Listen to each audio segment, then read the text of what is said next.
بسم اللہ الرحمن الرحیم رب زدنی علما إن الحمد لله نحمده ونستعينه ونستغفره ونؤمن به ونتوكل عليه ونعوذ بالله من شرور أنفسنا ومن سيئات أعمالنا من يهده الله فلا مضل له ومن يضلل فلا هادي له وأشهد أن لا إله إلا الله وحده لا شريك له وأشهد أن محمدا عبده ورسوله فإن خير الحديث كتاب الله وخير الهدي هدي محمد صلى الله عليه وسلم وشر الأمور محدثاتها وكل محدثة بدعة وكل بدعة ضلالة وكل ضلالة في النار. قال الله تبارك وتعالى في القرآن المجيد والفرقان الحميد بعد أن أقول أعوذ بالله السميع العليم من الشيطان الرجيم من حمزه ونفخه ونفسه. يا أيها الناس اتقوا ربكم الذي خلقكم من نفس واحدة وخلق منها زوجها وبث منهما رجالا كثيرا ونساء واتقوا الله الذي تساءلون به والأرحام إن الله كان عليكم رقيبا. يا أيها الذين آمنوا اتقوا الله حق تقاته ولا تموتن إلا وأنتم مسلمون. يا أيها الذين آمنوا اتقوا الله وقولوا قولا سديدا يصلح لكم أعمالكم ويغفر لكم ذنوبكم ومن يطع الله ورسوله فقد فاز فوزا عظيما. الحمد لله خالق الوجود من العدم الذي علم بالقلم علم الإنسان ما لم يعلم. سبحان الله وبحمده وعدد خلقه ورضا نفسه وزينة عرشه ومداد كلماته. والصلاة والسلام على سيد الأشرف الأنبياء المرسلين نبينا محمد وعلى آله وأصحابه أجمعين. سبحانك لا علم لنا إلا ما علمتنا إنك أنت العليم الحكيم. رب اشرح لي صدري ويسر لي أمري واحلل عقدة من لساني يفقهوا قولي. اما بعد. استقامت کا معنی یا استقامت کے معانی اور تعریف. استقامت اردو زبان میں مشہور و معروف لفظ ہے جس کا اطلاق استقلال، ثابت قدمی، کسی کام پر مداومت اور اسے مستقل جاری رکھنے پر ہوتا ہے، اور اس کی ضد تلون ہے. جیسا کہ اردو شاعر مولانا ظفر علی خان کہتے ہیں، چاہیے غیروں کو ہمت اور ہمیں دو ہمتی، استقامت ان کو اور ہم کو تلون چاہیے. شرعی اعتبار سے بھی استقامت کا یہی معنی ہے. حافظ ابن حجر العسقلانی رحمہ اللہ لکھتے ہیں فتح الباری کے اندر، استقامت سے مراد اللہ تعالیٰ کے احکام کی پابندی کرنا ہے، خواہ وہ ان کا احکام کا تعلق مأمورات کی ادائیگی سے ہو یا منہیات کے ترک سے ہو. دوسرے لفظوں میں یعنی مأمورات جو امور ہے، جو اوامر ہے، جو فرائض ہے، جو احکامات ہے، ان کی پابندی کی جائے، ان کو ادا کیا جائے، اور جو چیزوں سے روکا گیا محرمات ہے ان کو ترک کر دیا جائے. دوسرے لفظوں میں یہ بھی کہا جا سکتا ہے کہ عقیدہ و عمل پر اسلامی شریعت کی پابندی کرنا، اس سے سرمو انحراف نہ کرنا استقامت ہے. گویا استقامت کی حقیقت یہ ہے کہ اولاً بندہ ظاہری اور باطنی طور پر اسلام کا پابند ہو، ثانیاً اس معاملے میں افراط و تفریط سے بچا ہو، ثالثاً اس پر استمرار اور مداومت پائی جائے. اگر کسی میں یہ تینوں چیزیں نہ پائی، اگلے صفحے پر جائیں آپ جی، تینوں چیزیں نہ پائی گئی تو اسے استقامت کے ساتھ راست مستقیم پر گامزن نہیں کہا جا سکتا. چنانچہ جب حضرت سفیان ابن عبداللہ الثقفی نے سوال کیا کہ اللہ کے رسول مجھے اسلام کے بارے میں کوئی ایسی جامع بات بتلا دے کہ آپ کے بعد کسی اور سے پوچھنے کی ضرورت نہ رہ جائے، تو آپ صلی اللہ علیہ وسلم کا جواب کیا تھا؟ قل آمنت باللہ ثم استقیم، کہو کہ میں اللہ پر ایمان لایا پھر اس پر جم جاؤ. کہو کہ میں اللہ پر ایمان لایا. یہاں پر ہم تھوڑا ٹھہرتے ہیں. پہلی چیز یہاں پر شیخ نے استقامت کا معنی بیان کیا اور یہ کہا کہ اس میں پہلی چیز یہ ہے کہ انسان کیا کرے جو استقامت کی تعریف ہے. یہاں پر ایک بات بڑی ذمہ داری سے میں آپ لوگوں کو کہنا چاہوں گا کہ مختلف اہل علم نے جب آپ آیت استقامت دیکھیں گے، شیخ عمر مطر ایک عالم دین ہے، انہوں نے ایک دراسہ کیا ہے قرآن مجید کے اندر. عمر مطر ابو زہرا ان کا نام ہے. انہوں نے اور فلسطین سے جو ان کا مقالہ چھپا ہے، انہوں نے 2012 کے اندر ایک مقالہ لکھا ہے کہ استقامت یہ جو موضوع ہے قرآن مجید کے اندر کہاں کہاں آیا ہے. اور بڑی ہی دلچسپ بحث آپ نے اس مقالے کے اندر کی ہے جو 169 یعنی 169 پیجز پر مشتمل ہے. کسی کو چاہیے تو مجھ سے رابطہ کرے، میں ضرور آپ لوگوں کو فراہم کروں گا، آپ لوگ پڑھیں. اس مقالے کے اندر آپ نے لکھا ہے کہ جو استقامت کا لفظ ہے، کم و بیش یعنی انہوں نے تعداد جو گنی ہے، یعنی استقامت اس مختلف صیغوں کے ساتھ قرآن مجید کے اندر 56 دفعہ 56 ٹائم جو ہے وارد ہوا ہے. اور انہوں نے پورے آیتوں کا وہاں پر تتبع کر کر بیان کیا ہے۔ مثال کے طور پر فما استقاموا لكم ان الذين قالوا ربنا الله ثم استقاموا، جیسے یہ ہے استقاموا، یہ جو ہے 4 مرتبہ آیا ہے۔ یستقیم یہ جو ہے 1 مرتبہ آیا ہے۔ پھر فاستقم اللہ تعالیٰ نے جیسے سورہ ہود کے اندر کہا، یہ جو ہے 2 مرتبہ آیا ہے۔ پھر یہ ہے قال قد اجیبت، ہے کہ نہیں، جو موسیٰ علیہ الصلوۃ والسلام کا یونس علیہ الصلوۃ والسلام کا ذکر ہے کہ اللہ تعالیٰ نے جو اب یہاں پر بھی جو ہے 1 مرتبہ اس صیغے کے ساتھ آیا ہے۔ استقیم یہ دو مرتبہ آیا ہے۔ المستقیم یہ جو ہے 5 مرتبہ آیا ہے۔ مستقیم یہ جو ہے 16 مرتبہ آیا ہے۔ پھر اس کے بعد آپ نے ذکر کیا مستقیما، یہ جو ہے 6 مرتبہ الگ سے آیا ہے۔ القیم یہ جو ہے اللہ تعبدوا الا ایاہ ذالک الدین القیم، یہ 4 مرتبہ آیا ہے۔ قیما یہ 2 مرتبہ آیا ہے۔ القیم یہ پورے جو ہے مختلف صیغوں کے ساتھ استقامت کا ذکر قرآن مجید کے اندر 56 دفعہ آیا ہے۔ اب دوسری بات، جب آپ تفاسیر اٹھا کر دیکھیں گے، اہل علم نے مثال کے طور پر جو اس امت کے سب سے بڑے عالم دین گزرے ہیں سیدنا ابوبکر صدیق رضی اللہ تعالیٰ عنہ، وہ بیان کرتے ہیں کہ استقامت کا معنی کیا ہے، لم یشرک باللہ شیئا، کہ اللہ رب ابن رجب حنبلی رحمہ اللہ نے اور متعدد اہل علم ان تمام تعریفوں کو نقل کیا ہے۔ سیدنا ابوبکر صدیق رضی اللہ تعالیٰ کا یہ قول امام طبری رحمہ اللہ نے جامع البیان کے اندر، امام سیوطی نے در المنصور کے اندر، امام المبارک نے کتاب الزہد کے اندر نقل کیا ہے کہ لم یشرک باللہ شیئا، کہ استقامت کا یہ معنی ہے کہ اللہ تعالیٰ کے افعال میں، اللہ تعالیٰ کے اسماء و صفات میں، اللہ تعالیٰ کی عبادت میں، اللہ تعالیٰ کی ذات میں کسی کو شریک نہ کیا جائے۔ بلکہ ایک معنی آپ نے یہ بھی بیان کیا ہے سیدنا صدیق رضی اللہ تعالیٰ عنہ نے، جیسا کہ امام طبری نے نقل کیا ہے، لم یلتفتوا الی الہ غیرہ، کہ انسان اللہ کے علاوہ کسی اور کی طرف التفا، کسی اور کی طرف وہ نہ مڑے۔ ثم استقاموا لان اللہ ربهم، وہ اس بات پر یعنی استقامت لائے، یعنی جمع ہو جائے کہ اللہ اس کا رب ہے۔ سیدنا عبداللہ ابن عباس رضی اللہ تعالیٰ، یہ سورہ ہود کی آیت ہم جس کو پڑھیں گے، قالوا ربنا اللہ ثم استقاموا، وہ کہتے ہیں کہ یہ سب سے جو ہے یوں سمجھے آپ ارقص، یعنی ایک ایسی آیت ہے کہ مسلمانوں کو چاہیے اس پر تدبر کرے۔ سیدنا عمر ابن خطاب رضی اللہ تعالیٰ کے متعلق آتا ہے، انہوں نے بڑی پیاری بات کہی، آپ ان کا قول امام نے مبارک عبداللہ ابن مبارک کی کتاب الزہد یا امام ابن حنبل کی کتاب الزہد کے اندر بھی پڑھ سکتے ہیں۔ آپ نے کہا لم یروا روغان الثعلبی، روغان الثعلبی یعنی جو جس طرح لومڑی چال کو بدلتی ہے، یعنی راستے کو بار بار بدل دیتی ہے، یعنی یہ لوگ ایسے نہیں بدلتے۔ کیا معنی اس کا مفہوم مخالفہ کیا ہوا کہ راستہ نہیں بدلتے، صراط مستقیم پر گامزن رہتے ہیں۔ علامہ ابن قیم رحمۃ اللہ علیہ نے جب استقامت پر بحث کی تو آپ نے متعدد صحابہ اکرام، جیسے مدارج السالکین کی دوسری جلد آپ اٹھا کر دیکھیں، وہاں پر بھی آپ کو بہت سارے اقوال ملیں گے۔ ایک معنی جو سیدنا عمر ابن خطاب رضی اللہ تعالیٰ عنہ کا ہی ملتا ہے وہ یہ ہے کہ استقامت یہ ہے کہ جو اوامر ہے اس پر جمع ہو جائے، یعنی فرائض کو ادا کیا جائے، اور جو گناہ ہے، منکرات ہے، جن چیزوں سے منع کیا گیا ہے ان چیزوں سے بچا جائے۔ سیدنا عثمان ابن عفان رضی اللہ عنہ بیان کرتے ہیں کہ استقامت یہ ہے کہ اپنے اعمال، چاہے وہ اعمال کیا ہو ساتھیو، چاہے وہ اعمال ظاہری اعمال ہو، چاہے وہ اعمال باطنی اعمال ہو، چاہے وہ عبادت قلبی عبادتیں ہوں، چاہے وہ زبان سے ادا کی جانے والی عبادتیں ہوں، چاہے مالی عبادتیں ہوں، یہ تمام عبادات، تمام افعال خالصتاً اللہ رب العزت کے لیے ادا کیا جائے۔ سیدنا علی رضی اللہ عنہ بیان کرتے ہیں اس کا یہ معنی ہے کہ جو فرائض ہے اس کو ادا کیا جائے۔ سیدنا حسن بصری رحمہ اللہ بیان کرتے ہیں کہ استقامت کا یہ معنی ہے کہ جو اللہ تعالیٰ کے احکامات ہیں ان پر گامزن ہو جائے، اللہ کی اطاعت کی جائے، اور اللہ تعالیٰ کی معصیت سے، اللہ تعالیٰ کی مخالفت سے بندے کو چاہیے اپنے آپ کو دور کرے۔ امام مجاہد ابن جبر رحمہ اللہ جو عبداللہ ابن عباس کے شاگرد ہیں، وہ بیان کرتے ہیں کہ استقامت یہ ہے کہ جو کلمہ توحید ہے وہ اس پر گامزن ہو جائے، حتی لقی اللہ، جب تک کہ اللہ تعالیٰ سے وہ ملاقات نہ کر لے، یعنی استقامت یہ ہے کہ اس کو موت اس حالت میں آئے کہ اس کے زبان پر کلمہ طیبہ جاری ہے۔ شیخ الاسلام علامہ ابن تیمیہ رحمہ اللہ بیان کرتے ہیں کہ استقامت یہ ہے کہ انسان اللہ کی محبت پر، عبادت پر جم جائے اور پھر التفا، یعنی ادھر ادھر وہ نہ مڑے، بس صراط مستقیم پر گامزن ہو جائے۔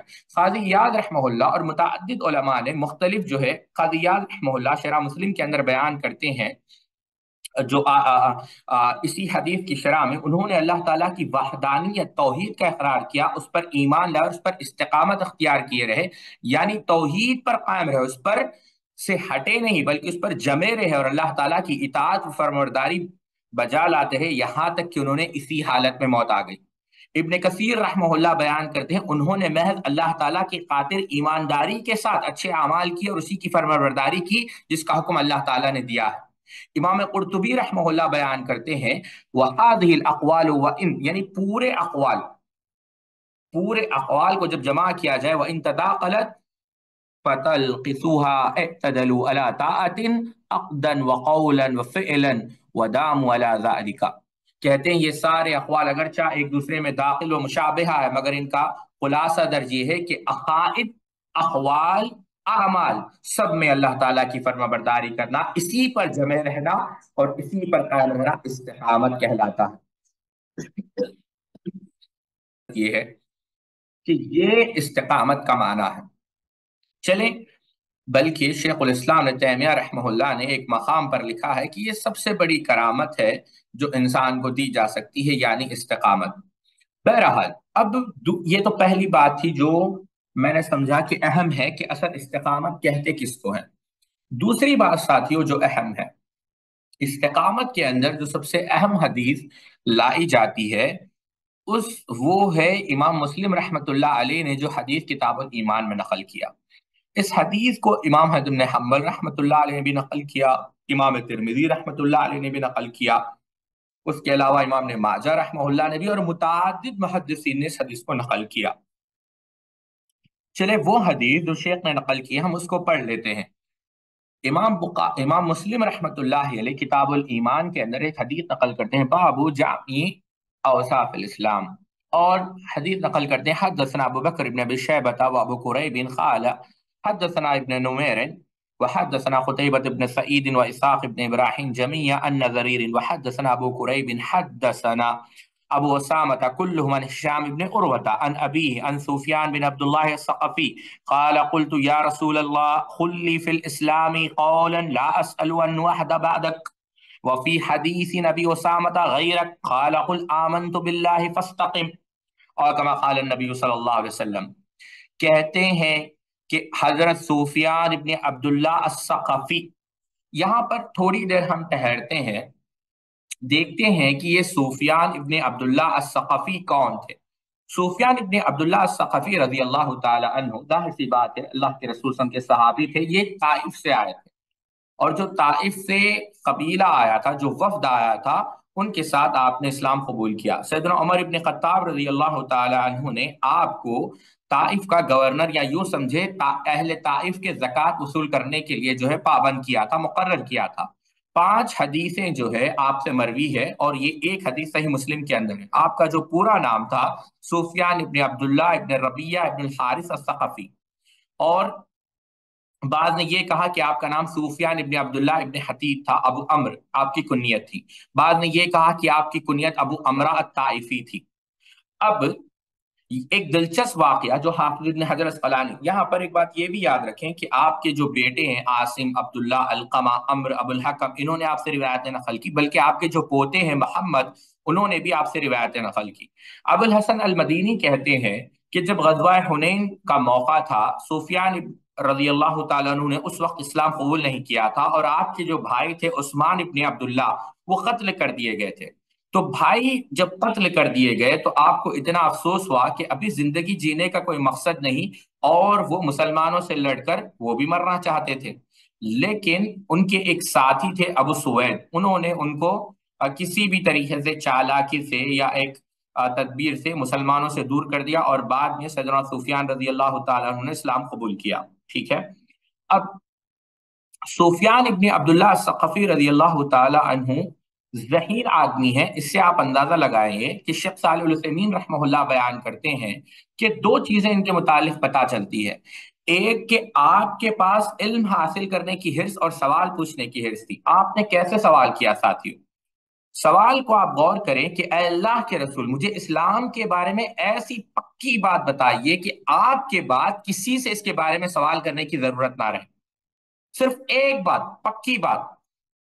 تو ایک تو پتا چلتا ہے کہ علم حاصل کرنے کی حرص، اور دوسری بات دیکھیں جو شیخ صالح العثیمین بیان کرتے ہیں اس حدیث کی شرح میں، کہ سوال پوچھنے کا انداز دیکھیں، کہ ایسی بات کہ نفع والی اور اس کے بعد کسی اور چیز کی مجھے حاجت نہ ہو، بس سیدھا سوال۔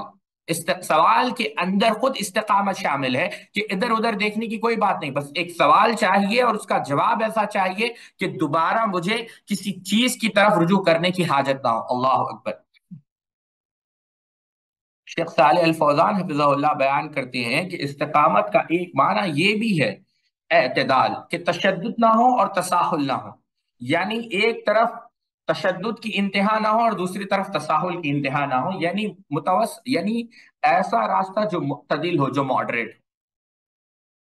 اللہ کے رسول صلی اللہ علیہ وسلم نے کیا جواب دیا؟ اللہ کے رسول صلی اللہ علیہ وسلم نے کہا، آپ کہیے کہ ال- آپ کیا کہیں؟ آمنت باللہ، کہو آمنت باللہ۔ بعض روایت میں ربی اللہ بھی آیا ہے ساتھیوں۔ پھر کیا کہا؟ فاستقم۔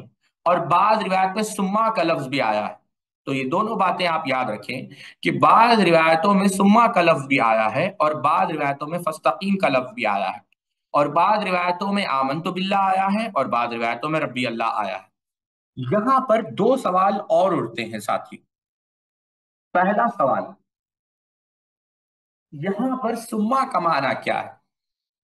ٹھیک ہے، اب سما کا معنی یہ ہے ساتھیوں کہ پہلے انسان کو اللہ تعالیٰ کے اوپر ایمان رہنا چاہیے، اور ظاہر سی بات ہے اللہ پر ایمان مطلب جو اصول ستہ ہے، اللہ پر ایمان، ملائکہ پر ایمان، آمنت باللہ و ملائکتہ و کتبہ و رسولہ والقدر خیری والقدر خیری والشر من اللہ تعالیٰ والبعث بعد الموت، کہ اللہ پر ایمان، ملائکہ پر ایمان، کتابوں پر ایمان، انبیاء اور رسول پر ایمان، تقدیر پر ایمان اور آخرت پر ایمان۔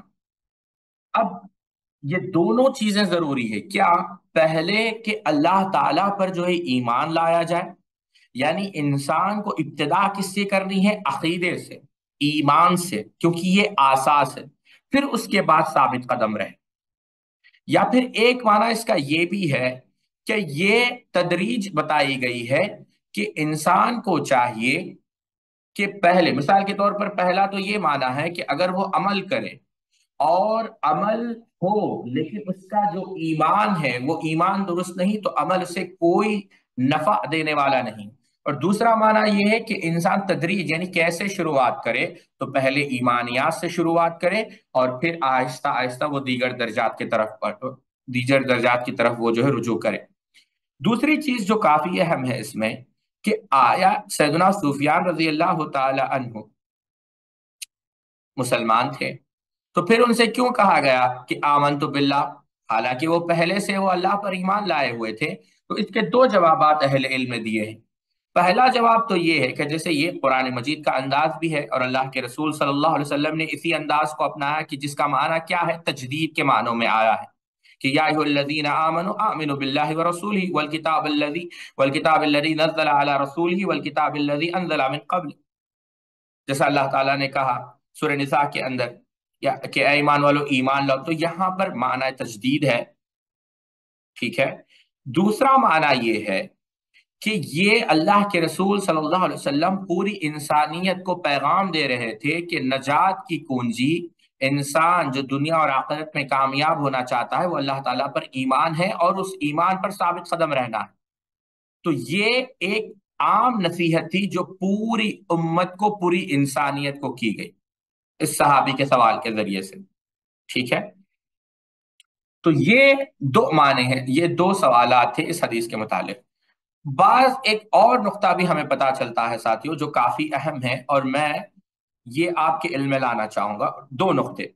پہلا نقطہ یہ ہے ساتھیوں، اس حدیث سے یہ بات پتا چلی کہ اللہ کے رسول صلی اللہ علیہ وسلم کی جو احادیث ہے، بعض احادیث اتنی جامع تھی، یعنی جیسے اللہ کے رسول صلی اللہ علیہ وسلم کے متعلق آتا ہے کہ آپ کو جو عطا کیا گیا تھا ایک معجزہ جو تھا جوامع الکلم، یعنی جامع کلمہ، جامع الجوامع۔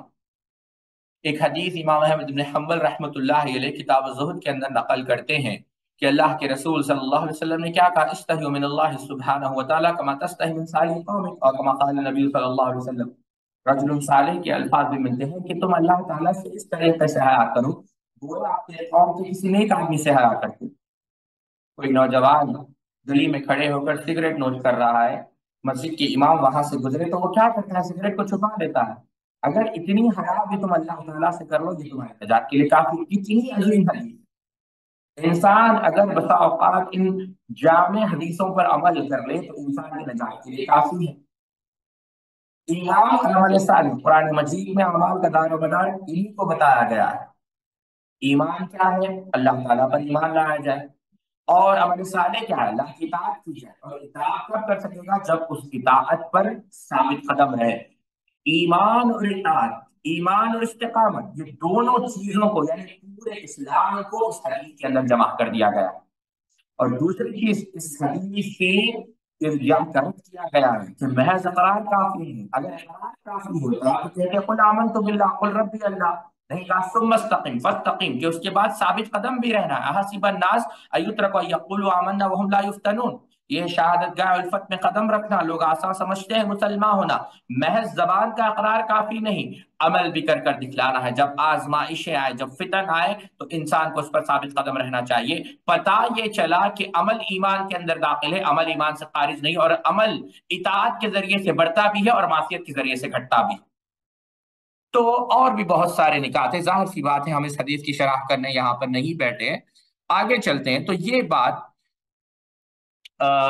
شیخ نے بیان کی۔ اب یہاں پر ایک نقطہ میں آپ کو جو بتانا چاہوں گا جو کافی اہم ہے، کہ اس حدیث کی تفصیل دیگر محدثین نے نقل کی۔ امام ترمذی رحمۃ اللہ علیہ نے اس کو ایسے بیان کیا کہ سفیان ابن عبداللہ الثقفی قال قلت یا رسول اللہ حدثنی بأمر نعتصم به فقال رسول اللہ صلی اللہ علیہ وسلم قل ربی اللہ، جیسا میں نے کہا امام ترمذی رحمہ اللہ کتاب الزہد کے اندر نقل، قل ربی اللہ ثم استقم، قلت یا رسول اللہ ما اخوف ما تخاف علی فاخذ بلسان نفسه ثم قال هذا، اے اللہ کے رسول صلی اللہ علیہ وسلم، آپ یعنی یہی سوال پوچھا تو اللہ کے رسول پھر اس کے بعد کیا کہا کہ کس چیز سے ڈرنا چاہیے، کون سی چیز، یعنی زبان کے متعلق اللہ کے رسول صلی اللہ علیہ وسلم نے نصیحت کی کہ اس سے ڈرا کرو، یہ کافی جو ہے نقصان دینے والی، اس سے بھی ڈرنا چاہیے، زبان کی حفاظت کرنی چاہیے۔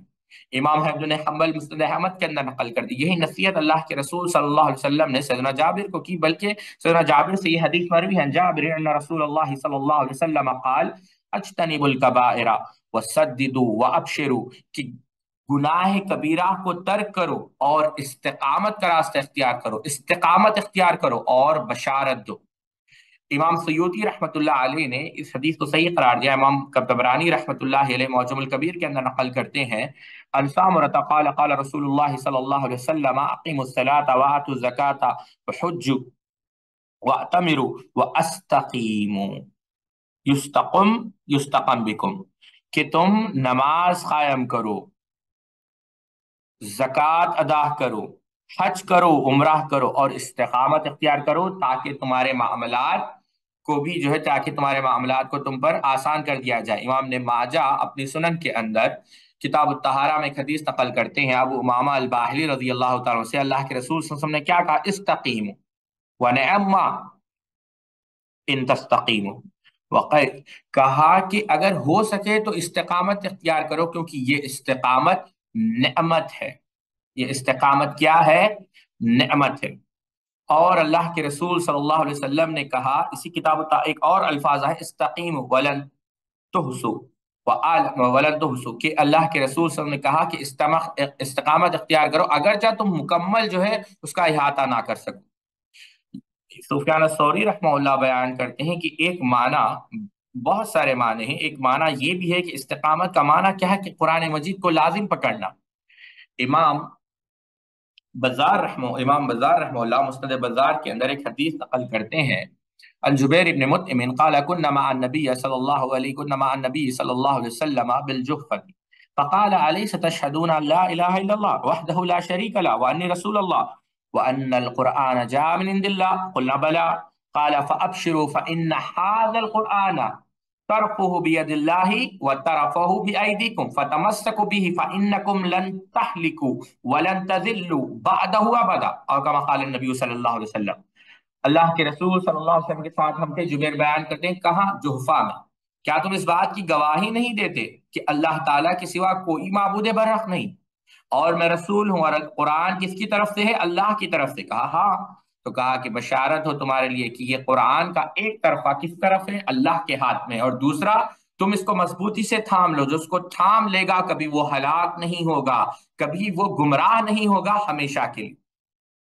اللہ کے رسول صلی اللہ علیہ وسلم نے بڑی پیاری مثال دی۔ امام احمد بن حنبل رحمۃ اللہ علیہ مستد کے اندر نقل کرتے ہیں، جابر رضی اللہ بیان کرتے ہیں کہ اللہ کے رسول صلی اللہ علیہ وسلم فرمایا مثل المؤمن مثل السنبلۃ تستقیم مرہ وتقر مرہ، کہ مومن کی مثال ایسی ہے کہ ایک پودے کے مانند، ایک پودے کے مانند اس کی مثال ہے، کبھی وہ استقامت اختیار کرتا ہے کبھی وہ جھک جاتا ہے۔ لیکن کافر کی مثال کیسی ہے؟ وہ کبھی استقامت اختیار نہیں کرتا، کبھی بھی وہ وَمَثَلُ الْكَافِرِ مَثَلُ أَرْضَةٍ لَا تَزَالُ مُسْتَقِيمَةً حَتَّى تَقِرَّ وَلَا تَشْكُرُ۔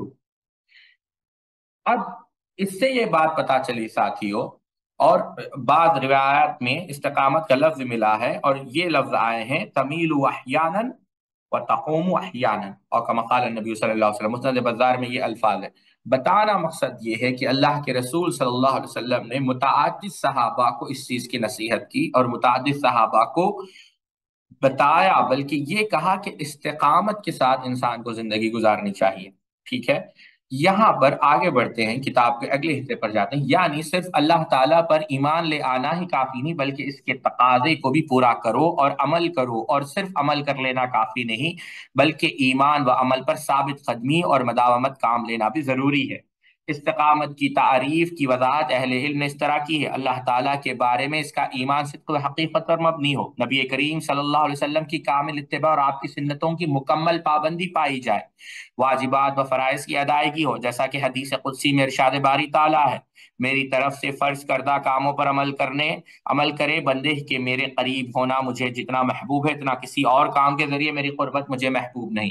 واضح رہے کہ فرائض کا انجام دینا محرمات کے ترک سے افضل ہے، حرام اور مکروہ چیزوں سے دوری اختیار کرے، نفلی عبادات کا باکثرت اہتمام کرے، جیسا کہ حدیث قدسی میں ہے: بندہ نوافل ادا کرے میرے قریب ہوتا چلا جاتا ہے یہاں تک کہ میں اس سے محبت کرنے لگتا ہوں، اور جب میں اس سے محبت کرنے لگتا ہوں تو اس کا کان بن جاتا ہوں جس سے وہ سنتا ہے، اور اس کی آنکھ بن جاتا ہوں جس سے وہ دیکھتا ہے۔ نیک عمل پر مداومت اور ہمیش کی حدیث میں ہے۔ اب یہاں پر دیکھیں اس حدیث کو جو شیخ نے نقل کیا ہے، اس کو امام بخاری رحمۃ اللہ علیہ نے کتاب اللباس کے اندر نقل کیا ہے۔ کیا کہا ہے؟ وَإِنَّ أَحَبَّ الْأَعْمَالِ إِلَى اللَّهِ مَا دَامَ وَإِنْ خَلَّ، کہ اگلے صفحے پر جائیں آپ جی، آپ جب دیکھیں گے تو یہاں پر وَإِنَّ أَحَبَّ الْأَعْمَالِ إِلَى اللَّهِ مَا دَامَ وَإِنْ قَلَّ، کہ بہترین عمل اللہ تعالیٰ محبت کرتا ہے، یا اللہ تعالیٰ کے نزدیک سب سے محبوب عمل، افضل عمل وہ ہے جس پر مداومت کی جائے، وہ تھوڑی ہی ہو۔ نیز ایک حدیث اس حدیث کو امام بخاری نے کتاب اللباس کے اندر نقل کیا ہے، جو دوسری حدیث ہے اس کو امام بخاری رحمہ اللہ نے کتاب الصوم کے اندر نقل کیا ہے، کہ علقمہ رحمہ اللہ کہتے ہیں: قلت لعائشہ رضی اللہ عنہا هل كان رسول الله صلى الله عليه وسلم يختص من الأيام شيئا؟ قالت لا، كان عمله دائمة وإيكم يطيق ما كان رسول الله صلى الله عليه وسلم يطيق، کہ علقمہ کہتے ہیں اے ام المؤمنین عائشہ رضی اللہ تعالیٰ عنہ، کیا اللہ کے رسول صلی اللہ علیہ وسلم روزہ وغیرہ عبادت کے لیے کچھ دن خاص طور پر مقرر کر کے رکھتے تھے؟ انہوں نے کہا نہیں، بلکہ آپ کے ہر عمل میں ہمیش کی ہوتی تھی۔ ہمیش کی یعنی استقامت۔ اور دوسرا کون ہے جو اللہ کے رسول صلی اللہ علیہ وسلم کی جتنی طاقت رکھتا ہو؟ تو یہاں پر بھی کیا ہے؟ عمل اگرچہ مختصر ہو لیکن کیا ہے؟ مستقل ہو، استمرار علی الصالح، یعنی استمرار ہو، کنٹینیوٹی ہو، پرسیورنس ہو۔ ساتویں چیز معنی روی پائی جائے، یعنی نہ غلو پایا جائے کہ بے جا تشدد کام لے، اور نہ ہی تفرید کی وجہ سے بدعات وغیرہ ایجاد کی جائے، تساہل، یعنی ایکسٹریمزم نہ ہو، لاکسسٹی نہ ہو۔ کیونکہ یہ سب سے بہتر عمل اوسط اور درمیانی ہے۔ نیز یہ بات بھی دھیان میں رہے کہ طریق سنت پر گامزن رہتے ہوئے معمولی عمل بھی بہت سی بدعتوں سے بہتر ہے۔ آٹھواں معنی، اپنے اعضاء کی حفاظت کی جائے، بالخصوص زبان پر قابو رکھا جائے، جیسا کہ ابھی ہم نے حدیث میں ذکر کیا جس کو امام ترمذی نے کتاب الزہد کے اندر نقل کیا۔ تزکیہ نفس کے لیے کوشاں رہیں، ارشاد باری تعالیٰ قد افلح من زکاہا وقد خاب من دساہا، جس نے اپنے نفس کا تزکیہ کیا وہ کامیاب ہوا، اور جس نے اسے خاک میں ملا دیا وہ ناکام رہا۔ اللہ تعالیٰ کی اطاعت میں کوشاں رہیں حتیٰ الامکان اس کی رضا کے، اگلے صفحے پر جائیں، اس کی رضا کے حصول کے لیے پیش پیش رہے، ٹھیک ہے۔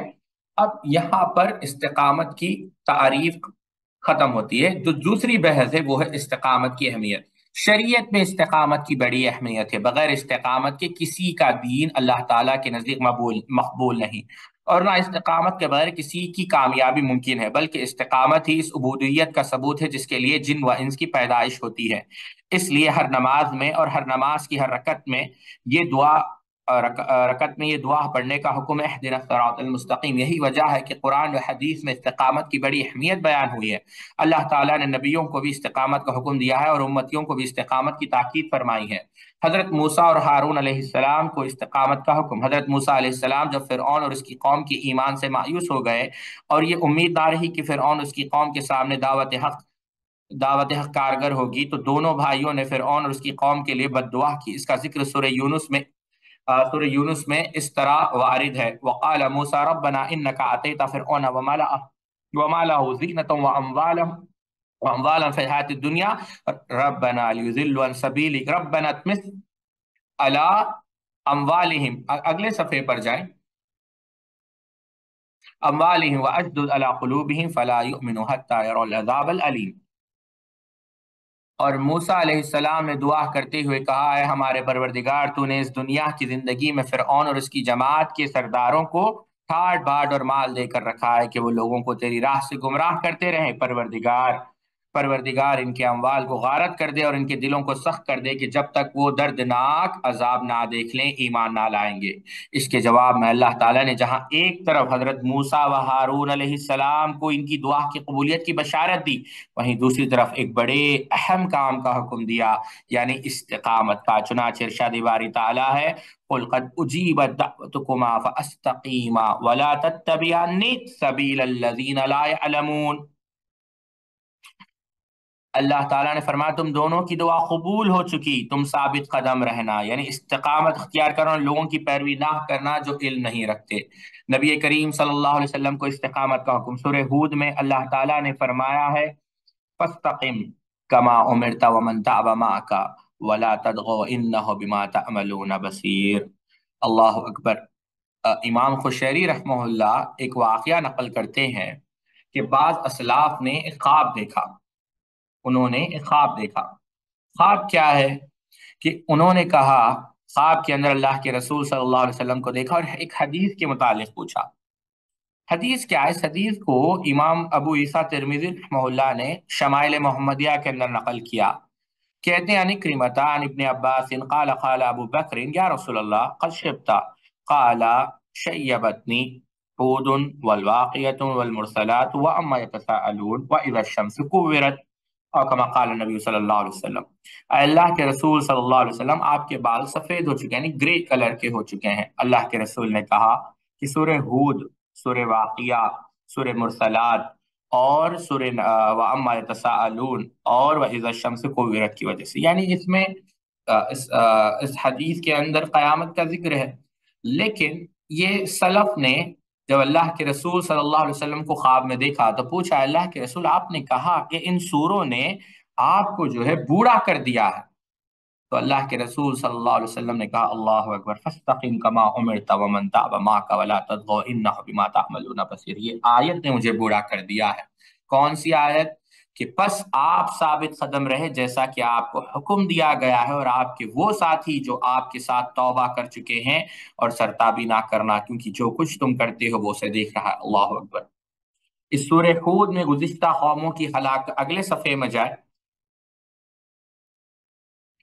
اس سورہ ہود میں گزشتہ قوموں کی ہلاکت اور نبیوں کی تکذیب کے انجام کی تفصیلی بیان کے بعد نبی کریم صلی اللہ علیہ وسلم کے حکم ہو رہا ہے کہ پس آپ ثابت قدم رہے اور یاد رہے کہ یہ آپ کو اور آپ پر ایمان لانے والوں کو اللہ تعالیٰ کا تاکیدی حکم ہے، کیونکہ ایمان اور دین پر استقامتی نجات کی راہ اور اللہ تعالیٰ کی عذاب سے بچانے والی چیز ہے۔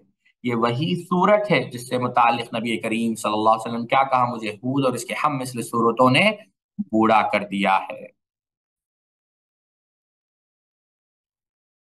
ایک اور حدیث میں ہے کہ اللہ کے رسول صلی اللہ علیہ وسلم نے کہا، مجھے سورہ ہود، سورہ واقعہ، سورہ اما یتساءلون اور سورہ اذا الشمس کوورت نے بوڑھا کر دیا، جیسے کہ امام ترمذی رحمہ اللہ نے کتاب التفسیر کے اندر نقل کیا۔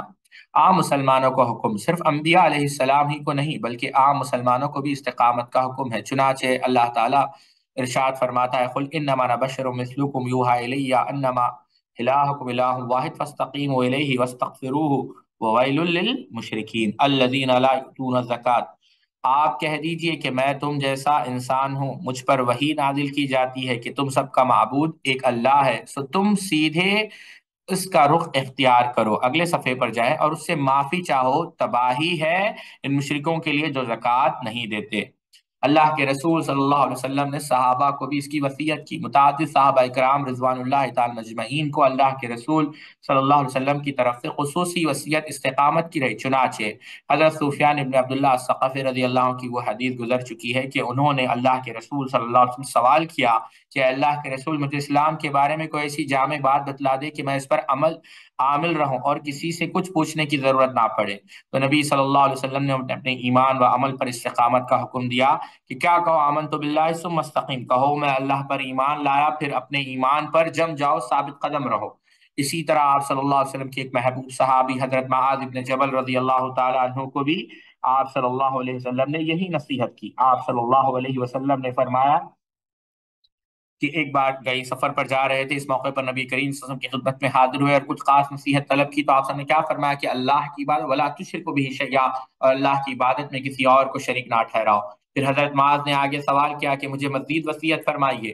نبی کریم صلی اللہ علیہ وسلم نے فرمایا کہ جب تم سے گناہ ہو جائے، اساتا تم اللہ کی مخالفت کرو فاحسن، جب بھی تم سے کوئی برا کام سرزد ہو جائے تو تم فوراً کوئی نیکی کا کام کر لو۔ حضرت معاذ نے کہا مزید کچھ اور وصیت کیجیے۔ آپ صلی اللہ علیہ وسلم فرمایا کہ استقامت اختیار کرو، استقامت اختیار کرو اور حسن اخلاق پیدا کرنے کی کوشش کرو، جیسا کہ امام حاکم رحمۃ اللہ علیہ نے مستدرک کے اندر اگلے صفحے پر جو ہے، امام طبرانی رحمۃ اللہ علیہ نے معجم الکبیر کے اندر اس حدیث کو نقل کیا ہے۔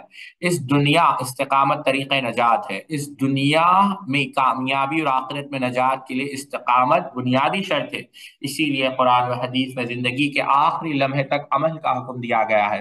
ارشاد باری تعالیٰ ہے، یا ایھا الذین آمنوا اتقوا اللہ حق تقاتہ ولا تموتن الا وانتم مسلمون، اے ایمان والوں اللہ تعالیٰ سے اتنا ڈرو جتنا اس سے ڈرنا چاہیے اور مرتے دم تک مسلمان رہو۔ گویا نجات کے لیے صرف اتنا کافی نہیں کہ وہ بندہ اللہ سے ڈر جائے، بلکہ اس کے لیے ضروری ہے کہ اس ڈر اور خوف پر مرتے دم تک قائم رہے۔ ایک اور جگہ ارشاد فرمایا، یا ایھا الذین آمنوا اصبروا وصابروا ورابطوا واتقوا اللہ لعلکم تفلحون، اے ایمان والو تم ثابت قدم رہو اور ایک دوسرے کو تھامے رکھو اور جہاد کے لیے تیار رہو اور اللہ سے ڈرتے رہو تاکہ تم مراد کو پہنچو۔ تو موت تک انسان کو جو ہے ثابت قدم رہنا چاہیے۔ اگلی بحث جو ہے جو شیخ نے کی ہے اس پر ہم کل جائیں گے، لیکن یہاں پر میں ایک واقعے سے اپنی بات کو ختم کرنا چاہوں گا۔ امام محمد الشہابی کی کتاب ہے اور انہوں نے ابن جوزی رحمہ اللہ کی بحر الدموع سے اس واقعے کو نقل کیا ہے کہ ایک دفعہ سیدنا حسن بصری رحمہ اللہ بیٹھے ہوئے تھے لوگوں کے ساتھ، تو اچانک دیکھا کہ ایک شخص کو بعض لوگ جو ہے اس کی لاش کو گھسیٹتے ہوئے لا رہے ہیں۔ سیدنا حسن بصری رحمہ اللہ کی نظر جب اس پر پڑی تو آپ نے فوراً اس کو پہچان لیا اور وہیں پر آپ بے ہوش ہو گئے، کیونکہ آپ کو ایسا صدمہ لگا کہ جس کو آپ برداشت نہیں کر پائے۔ جب آپ بیدار ہوئے، آپ نے ہوش سنبھالا تو آپ کے اصحاب نے پوچھا کہ یا ابا سعید معاملہ کیا ہے، آپ بے ہوش کیوں ہو گئے، کیا ہوا ہے؟ حسن بصری رحمہ اللہ نے کہا، یہ شخص جس کی لاش کو تم گھسیٹتے ہوئے لے جا رہے تھے، یہ ایک بہترین عابد تھا، افضل ترین زاہد تھا، دنیا کی ہر خواہش کو، ہر لذت کو وہ چھوڑ چکا تھا بلکہ اس نے اپنے آپ کو مکمل عبادت کے لیے وقف کر دیا تھا۔ ایک دن یہ شخص اپنے گھر سے نکلا تاکہ مسجد میں جائے اور نماز ادا کرے، اور راستے میں اس نے خوبصورت نصرانی کو دیکھا، یعنی ایک کرسچین یعنی لڑکی کو دیکھا، اور ظاہر سی بات ہے وہ اس کے لیے فتنے کا سبب بنی، اور اس نے جب نکاح کا پیغام اس کو بھیجا، اپنے آپ کو اس کے لیے پیش کیا، تو اس نے کہا کہ میں اس وقت تک تم سے نکاح نہیں کروں گی جب تک کہ تم میری دین کو نہ قبول کر لو۔ تو وہ اس کے پیچھے پڑتا چلا گیا، اس کے ہی خیالات میں وہ ڈوبا رہا، حتیٰ کہ جو ہے اس نے اس کی خواہش پوری کر دی، یعنی اس نے اسلام کو چھوڑ دیا، توحید کو چھوڑ دیا، اور وہ کیا بن گیا؟ نصرانی بن گیا۔